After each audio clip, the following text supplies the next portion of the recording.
So what is the BCC inside of the Mail app on your iPhone? Let me explain it. And if you're new here, subscribe and we can get started. So if I get inside my Mail app like so, you can see I can type in a new message as usual. And at the first row, this is the place where I type in the name of the recipient. So it can be whatever I want, of course. And this is where I send the email to. No problem, basic stuff. But then below, you can see we have the CC/BCC, and it kind of refers to two other scenarios of sending the same email, because the first two is like the official recipient. The CC is a carbon copy of the same email sent to another person outside of the first one.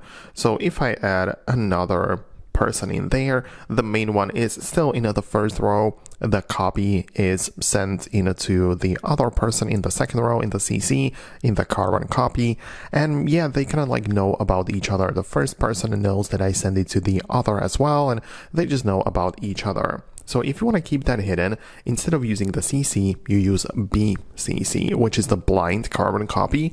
And it just refers to the fact that, yes, the first official recipient stays as it is, but the copy is sent to the same person as well, with the difference that the official recipient doesn't know about it.